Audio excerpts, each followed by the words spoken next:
Students. तो अपना topic कौन सा चल रहा था? ज्वार भाटा। ठीक है, और ज्वार भाटा में हमने सारी बातें कर ली थी, कब कब ज्वार आता है, किस किस प्रकार के होते हैं, कैसे उत्पन्न होते हैं, सारी चीज़ें देख ली थी। हमने बात की थी कि हम दो चार जो है थ्योरीज़ की बात करेंगे। ठीक है, जिसमें अनेक विद्वानों ने अलग अलग थ्योरी दी है किसके बारे में? ज्वार भाटा के ऊपर उन्होंने अपनी अपनी थ्योरी सब प्रस्तुत की। जैसे सबसे पहले आती है न्यूटन का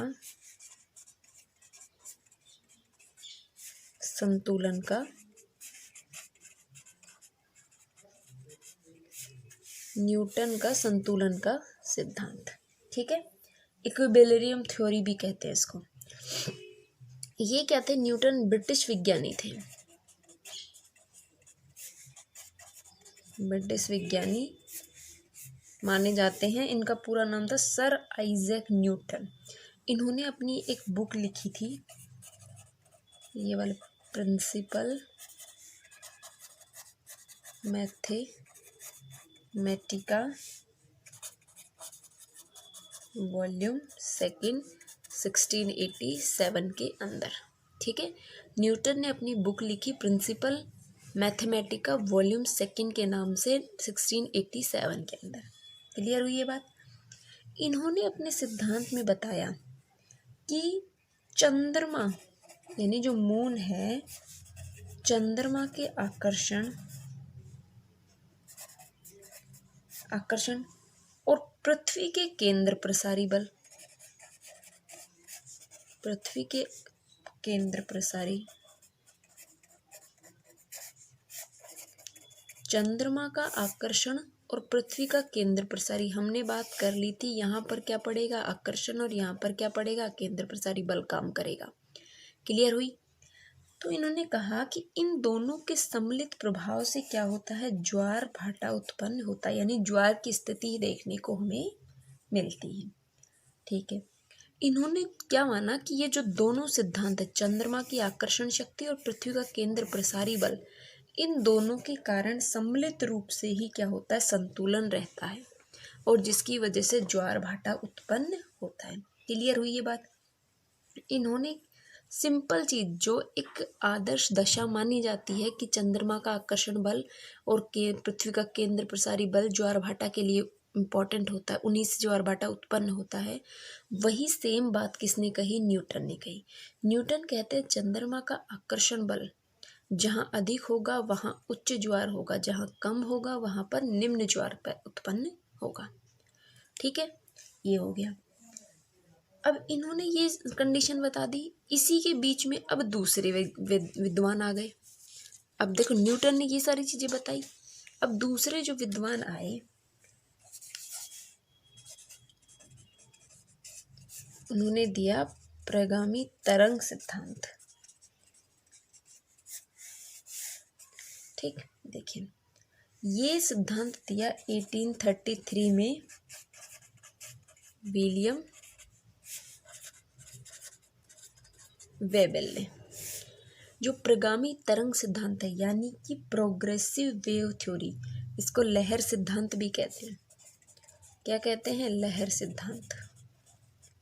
ये सिद्धांत किसने प्रस्तुत किया? 1833 के अंदर विलियम वेबल ने प्रस्तुत किया, लेकिन फिर 1842 के अंदर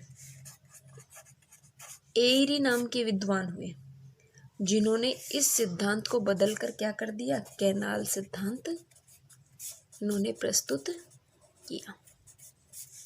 ठीक है, प्रगामी तरंग सिद्धांत किसने दिया? 1833 के अंदर विलियम वेबल ने प्रस्तुत किया। इसी को लहर सिद्धांत भी कहते हैं। ये चीज़ें याद रखना है, लहर सिद्धांत किस सिद्धांत को कहते हैं, किसने दिया, कौन से सन में दिया, ये सारी चीज़ें आपके लिए इम्पोर्टेंट है। फिर 1842 के अंदर एरी ने इसमें मॉडिफाई कर दिया इस पूरे सिद्धांत को। एरी आप जानते हैं, एरी और प्राट के बारे में हमने जियोमॉर्फोलॉजी में पढ़ा था। ठीक है, 1842 में एरी ने अपना एक सिद्धांत दिया, कैनाल सिद्धांत, और इस सिद्धांत ने इस सिद्धांत को रिप्लेस कर दिया। ठीक है, इन्होंने बताया क्या? इन्होंने बताया कि जो चंद्रमा की जो आकर्षण शक्ति होती है, क्या चंद्रमा की आकर्षण शक्ति। जो ये चंद्रमा की जो आकर्षण शक्ति होती है, ये सबसे अधिक शक्तिशाली कहाँ होती है? हमारे दक्षिणी गोलार्ध में। दक्षिण गोलार्ध का मतलब समझ गए ना, 0 डिग्री से जो नीचे दक्षिण में है, जहाँ पर जलीय भाग यानी समुद्र ज़्यादा है, उस क्षेत्र पर इन्होंने बताया कि यहाँ पर चंद्रमा की आकर्षण शक्ति सर्वाधिक होती है। ठीक है, इन्होंने कहा कि जो ये मान लीजिए ये आपका 0 डिग्री है, पृथ्वी बना लेते हैं ऐसे 0 डिग्री, ये दक्षिणी गोलार्ध, ये उत्तरी गोलार्ध, ये महासागर है यहाँ पर। इसमें जो है पहले क्या होगा, तरंगे उत्पन्न हुई यहाँ से, मतलब यहाँ ज्वार भाटा उत्पन्न होने की दशा बनती है, जहाँ पर इन्होंने प्राथमिक तरंग के रूप में उसको निर्धारित किया।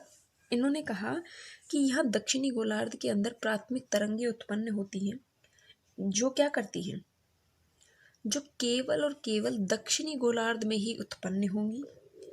अब ये जो ये तरंगे होती हैं, ये पूर्व से पश्चिम की ओर क्या करती हैं, प्रगामी तरंग का निर्माण करती हैं, और बहुत सारी तरंगे इससे उत्पन्न होती हैं। ठीक है। जब ये तरंगे ऊपर जाती हैं, तो इन महासागरों में जब ये उत्पन्न होते, दूसरे जो छोटे छोटे महासागर होते हैं ना, हमारे अरब सागर और बंगाल की खाड़ी, इन सब के अंदर जो तरंगे उत्पन्न होती हैं, उनको अप्रत्यक्ष तरंगे कहते हैं। ठीक है। फिर जब ये तरंगे जाके किससे टकराती हैं, जो हमारे महाद्वीपीय जो भाग होते हैं उससे टकराती हैं, और फिर ये आगे बढ़ती हैं। तो इससे जो ये ज्वार भाटा उत्पन्न हुआ, इसको हमने क्या कह दिया, इस सिद्धांत को प्रगामी तरंग सिद्धांत कहा गया। ठीक है, इतनी चीज समझ में आई। 2 सिद्धांत पढ़े, एक हमने पढ़ा किसका, न्यूटन का सिद्धांत, और एक पढ़ा प्रगामी तरंग सिद्धांत विलियम वेबल का। एक सिद्धांत और पढ़ेंगे इसके अंदर, फिर ये टॉपिक कंप्लीट हो जाएगा। ठीक है, देखिए नेक्स्ट तीसरा जो इसमें सिद्धांत है वो है स्टेशनरी वेव थ्योरी, यानी स्थैतिक तरंग सिद्धांत। देखिए, इस सिद्धांत को प्रस्तुत किया था विलियम हैरिस ने। विलियम हैरिस नामक विद्वान ने इस सिद्धांत को प्रस्तुत किया, और इस सिद्धांत के अनुसार इन्होंने बताया कि चंद्रमा का जो आकर्षण बल है, वो स्थिर तरंगे या फिर स्थैतिक तरंग की उत्पत्ति करता है। देखो, हर सिद्धांत जो है अलग अलग एक बात कहेगा। जैसे आप लोग इसमें देखेंगे, इसमें विलियम हैरिस कह रहे हैं कि जो क्या था, हमारा चंद्रमा की जो आकर्षण शक्ति है, उससे जो तरंगे उत्पन्न होती हैं वो स्थैतिक होती है, यानी स्टैटिक होती है, एक ही जगह पर उत्पन्न होती है। वही प्रगामी तरंग सिद्धांत क्या कह रहा था कि जो तरंगे उत्पन्न होती हैं वो आगे की तरफ बढ़ती जाती है, ऊपर उत्तरी गोलार्ध की तरफ, और वो उस प्रकार से अपना प्रभाव दिखाती है। स्थैतिक तरंग सिद्धांत में क्या कह रहे हैं, चंद्रमा के आकर्षण बल से जो तरंगे उत्पन्न होती हैं वो स्थिर तरंग कहलाती हैं, और प्रत्येक महासागर और सागर में किसी नोडल बिंदु के सापेक्ष उच्च ज्वार और निम्न ज्वार की दशा बनती है। अब इसमें एक एग्जाम्पल लेते हैं। ठीक है, देखिए कि आप जल से भरा हुआ एक पात्र लीजिए, इस पे फुल जल भरा हुआ है। ठीक, और इस जल को भरे हुए पात्र को हिलाएंगे तो क्या होगा कि एक तरफ इधर जल उठ के आएगा, एक बार इधर जल उठ के आएगा। कोने पे लगता है ना, यूं आप उठाओगे उसको, घुमाओगे थोड़ा सा, तो दोनों जो है ऊपर की तरफ, इधर की साइड जल एक तरफ उठता है, और जब हिलाने पर एक सिरे पर जल उठता है और कुछ क्षण पश्चात वो क्या करेगा, नीचे गिर जाता है। यही तो होता है ना, एक जल से भरा हुआ आपने बाउल लिया, उसको हिलाया तो वो क्या करेगा, एक बार ऊपर जाएगा पानी, फिर वापस से नीचे आ जाता है, भले ही, लेकिन एक बार ऊपर की साइड वो जाता है, ऊपर उठता है। ठीक है, और मान लीजिए यदि इस बर्तन को कई जल भागों में हम बांट दें, तो प्रत्येक जल का एक नोडल बिंदु बनेगा। अब देखिए, यहाँ जल उठा, यहाँ जल उठा, इन दोनों के बीच में जो ये वाला जो बिंदु बनेगा, ये हमारा क्या कहलाता है, नोडल बिंदु कहलाता है। नोडल बिंदु इस बिंदु को कहते हैं। ठीक है, क्लियर हुई ये बात। और वो चीज़ तो हो गई थी। अब वो नहर सिद्धांत पढ़ लिया ना हमने, नहर सिद्धांत तो लहर सिद्धांत देख लिया था, कैनाल सॉरी कैनाल सिद्धांत, वो एरी ने दिया था प्रगामी तरंग सिद्धांत को मॉडिफाई करके। तो अब ये हो गई हमारी तीनों थ्योरीज, इसके नोट्स आपको मिल जाएंगे। और ये जो हमारा ज्वार भाटा वाला टॉपिक था ये कंप्लीट हो गया है। अब नेक्स्ट जब हम स्टार्ट करेंगे देखते हैं, शायद पहले या तो आप कहेंगे तो क्या महासागरीय लहरें स्टार्ट कर देंगे, महासागरीय लहरें पढ़ लेंगे, उसके बाद में दूसरे टॉपिक को पढ़ेंगे। ठीक है, आपके 2-3 टॉपिक बचे हैं, फिर आपका पूरा सिलेबस फिजिकल ज्योग्राफी का कंप्लीट हो जाएगा। क्लियर हुई ये बात? ठीक है, चलो अब बाकी की बातें नेक्स्ट क्लास में करेंगे। Thank you.